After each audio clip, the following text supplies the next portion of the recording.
की संगोष्ठी के अतिथि और जी साहब और साथियों, सबसे पहले तो महात्मा ज्योतिबा फुले की जयंती आप सबको मुबारक। आज दो विशेष तौर पर दो उत्सव है हमारे लिए, एक ईद का और दूसरा फुले जयंती।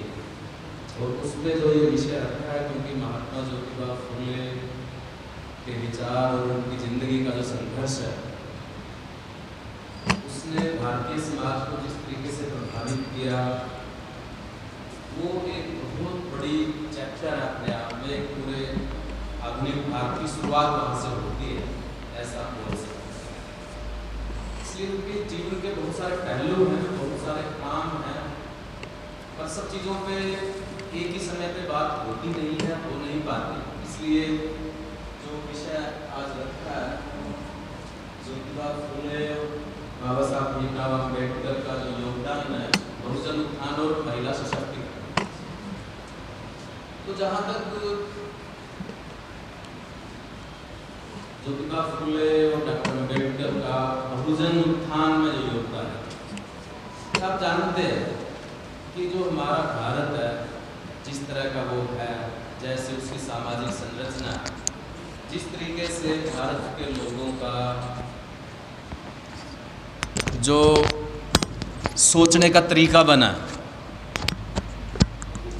उस तरीके में जो सबसे खास बात है वो ये है कि यहाँ पे वर्णाश्रम व्यवस्था की प्रधानता रही, और उस व्यवस्था वो न्यायपूर्ण नहीं थी, क्योंकि कुछ लोगों के पास विशेष अधिकार थे और अधिकांश लोगों के पास कुछ भी अधिकार नहीं थे। ये उसकी विशेषता है। इसलिए जो भी भारत का इतिहास है, वो पूरा का पूरा ही समाज सुधार का आंदोलन जिसको हम कहते हैं, वो इस व्यवस्था के खिलाफ है। सबसे पहले महात्मा बुद्ध ने ये बात सबके सामने रखी कि ये न्यायपूर्ण नहीं है, और ना संसाधनों का बंटवारा और ना सबको तरक्की के अवसर वो बराबर नहीं है, भेदभावपूर्ण है। और ये व्यवस्था कोई ईश्वरीय नहीं है, बल्कि यहीं के कुछ लोगों ने बनाई है और उसको ईश्वर के जिम्मे या किसी ऐसी शक्ति के साथ जोड़ दिया जिसका हम कुछ बिगाड़ नहीं सकते, जिसके सामने हम रो तो सकते हैं पर समाधान कुछ नहीं। ये बात वहाँ से शुरू होती है, और उसी में अनेक बीच में पड़ाव आए। उसी में महात्मा कबीर भी आए, गुरु नानक भी आए, गुरु रविदास भी आए, और भी संतों भक्तों की एक लंबी परंपरा है। और उसके बाद फिर ज्योतिबा फुले का जो आगमन होता है, वही वो धारा है। और इसीलिए जो महात्मा बुद्ध ने जो शब्द दिया बहुजन, ये उनका पहला शब्द है। उन्होंने इस शब्द का प्रयोग किया था, बहुजन का। ये जो बहुजन उत्थान क्या होता, बहुजन उत्थान में क्या योगदान है, यदि हम पहले यही देखेंगे कि बहुजन उत्थान का मतलब ही क्या है, उससे हमें बात समझ में आ जाएगी, क्योंकि बहुत सारी बातें हम जानते हैं। बहुजन उत्थान कैसे संभव है? तब तक बहुजन उत्थान संभव नहीं है जब तक कि बहुजन को अपने बारे में सोचने का खुद इच्छा पैदा नहीं होती, और वो इतना सक्षम नहीं होता कि वो अपने बारे में सोच सके, अपनी तरक्की के बारे में सोच सके। और ये ऐसा कब कर सकते हैं? ऐसा तब कर सकते हैं जब उसके पास ज्ञान हो, बुद्धि हो, उसका विकास हो, उसके अवसर उसको मिले। इसलिए ज्योतिबा फुले ने जो यहाँ पढ़ के भी सुनाई, उनकी जो सबसे महत्वपूर्ण जो चीज़ है, जिसके ऊपर टिका हुआ है उनका पूरा सिद्धांत जो है, कि विद्या बिना मति गई, कि जो विद्या नहीं थी, क्योंकि विद्या भारतीय वर्ण व्यवस्था में सबसे ऊपर है, ज्ञान ब्राह्मण के पास है, वो सबसे टॉप में है। इसीलिए है वो विद्या बिना मति गई, कि विद्या के बिना जो हमारी बुद्धि का विकास नहीं हुआ, हमारी जो बौद्धिक शक्तियाँ हैं, जो बौद्धिक संपदा, जो एक मनुष्य की जो सारे जानवरों से अलग करता है, जिसकी वजह से मनुष्य मनुष्य है, विद्या बिना मति गई। कि वो चली गई, वो हमारे पास नहीं रही, उसका विकास नहीं हुआ। मति बिना नीति गई, और जब बुद्धि का विकास नहीं है, बौद्धिक कार्यों में हमारी सम्मिलित नहीं है, तो फिर नीति गई कि हम कोई प्लान नहीं कर सकते, कोई हम किसी तरीके का अपने बारे में सोच नहीं सकते। नीति बिना गति गई, और यदि हमारे पास ये नहीं है तो हमारी गति नहीं हो सकती, प्रोग्रेस नहीं हो सकती, तरक्की नहीं हो सकती, वो गई। और गति बिना वित्त गया, और यदि हमारी प्रोग्रेस नहीं है तो फिर जो संसाधन है, धन है, जो भी है संसाधनों के नाम पे, चाहे ज़मीनें हों चाहे कुछ भी हो, वो गया। और धन के बिना सारे शूद्र गए। और ये संसाधन नहीं है तो सारे जितने भी काम करने वाले लोग हैं हाथ से, वो सब चले गए, उनका तरक्की नहीं हुई। इतने अनर्थ एक अविद्या ने किए। तो ये जो आप देख रहे हैं कि जो ज्योतिबा फुले ने जितने तार्किक तरीके से ये बनाई कि एक चीज़ के जाने से किस तरीके से हमारा सब कुछ चला गया, उसी के साथ संपदा जुड़ी हुई है, उसी के साथ सब चीज़ें उससे जुड़ी हुई। इसलिए ज्ञान को केंद्र में रखा उन्होंने कि उसको पकड़ो। यदि शिक्षा को हम पकड़ते हैं, ज्ञान को पकड़ते हैं, तो तरक्की कर सकते हैं। लेकिन शिक्षा तो सबको अलाउड ही नहीं है। ये बात समझ में आ गई कि सबको अनुमति नहीं है शिक्षा की, धर्म के नाम पे, कि सबको जरूरत नहीं है इसकी, सब इसके योग्य नहीं है। चलो आधुनिक भारत में कुछ अंग्रेजों के आने से कुछ ऐसी व्यवस्था भी बनी, फिर उसको पढ़ाने वाले कोई नहीं है, उनके लिए स्कूल नहीं है। यदि ये पता लग गया कि ज्ञान की कमी की वजह से हमारे समाज का, बहुजनों का नुकसान हुआ, तो ज्ञान कैसे मिले उनको? उसके लिए स्कूल खोले। तो यहाँ से उनका पूरा जीवन शुरू होता है कि स्कूल खोलना, उनके लिए व्यवस्था पैदा करना, और फिर उसमें कोई पढ़ाने वाला नहीं है। और जो महिला सशक्तिकरण है कि हमारी जो आधी आबादी है, जहाँ हमारी भावी पीढ़ियाँ जहाँ से संस्कार ग्रहण करती हैं, ताकत ग्रहण करती हैं, जहाँ वो पलते बढ़ते हैं, जहाँ उनका चरित्र निर्माण होता है, उसके लिए तो और भी रास्ते नहीं हैं, कोई पढ़ाने वाला भी नहीं है। इसलिए ज्योतिबा फुले ने जो क्रांतिकारी काम किया वो ये कि अपनी पत्नी को पढ़ाया। और अपनी पत्नी को पढ़ाना आप समझ सकते हैं, उसके बाद भी जितने महान पुरुष हुए हैं, अपनी पत्नी को नहीं पढ़ाया किसी ने। फुले अपनी पत्नी को पढ़ाया, और किस लिए पढ़ाया? ताकि वो दूसरों को पढ़ा सके।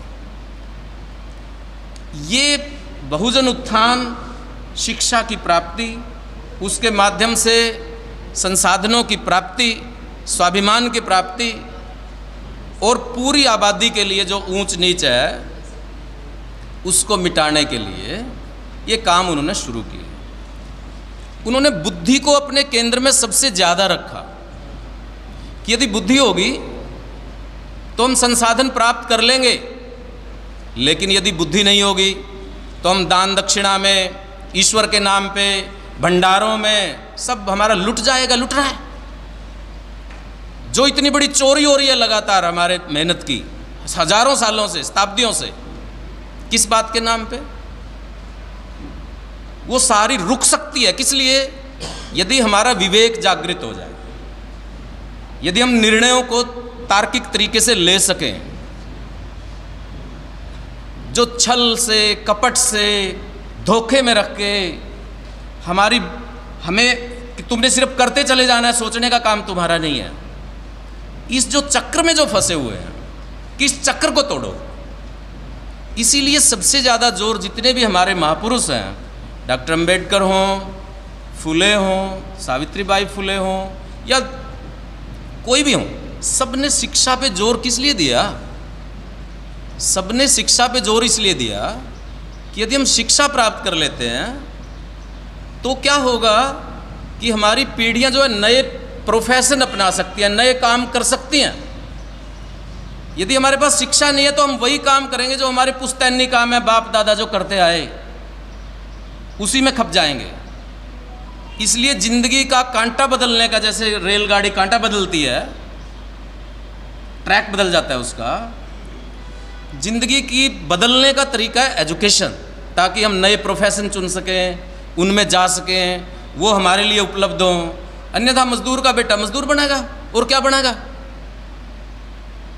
ये बात उन्होंने पकड़ी और यही वो बात थी जिससे उस समय के पूरे समाज में हंगामा मच गया। जिस समय उनका इतना विरोध हुआ कि घर से ही निकाल दिया। और किसी ने नहीं निकाला, उनके बाप ने निकाला। क्यों निकाला?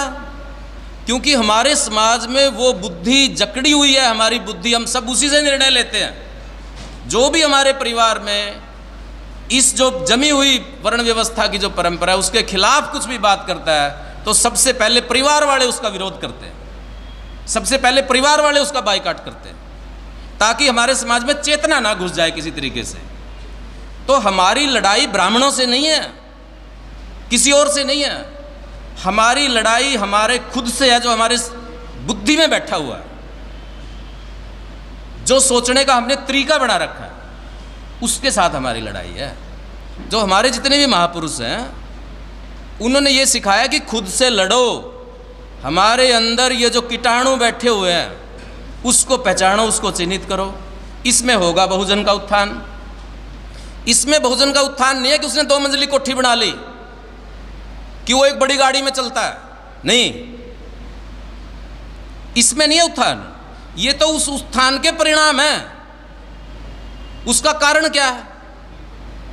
इसलिए ये बात यदि ज्योतिबा फुले को हम पढ़ना चाहते हैं, उन्होंने अनेक काम किए, वो भी एक पूरी लिस्ट है, गिनाई जा सकती है, और बहुत ही क्रांतिकारी थे, ऐतिहासिक थे, आज भी सोच नहीं सकते।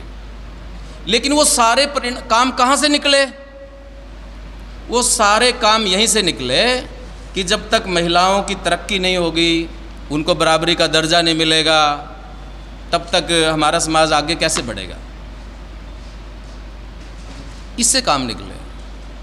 इसलिए उन्होंने महिलाओं को सबसे आगे रखा, अपनी पत्नी को उस काम में लगाया, अपने परिवार से शुरुआत की, जो, और सिर्फ अपने समाज के लिए नहीं, क्योंकि जो बहुजन शब्द में ही महिलाएं शामिल हैं। बहुजन वही है जो वर्ण व्यवस्था का पीड़ित है, और कोई नहीं है, वो बहुजन कोई अलग से नहीं है।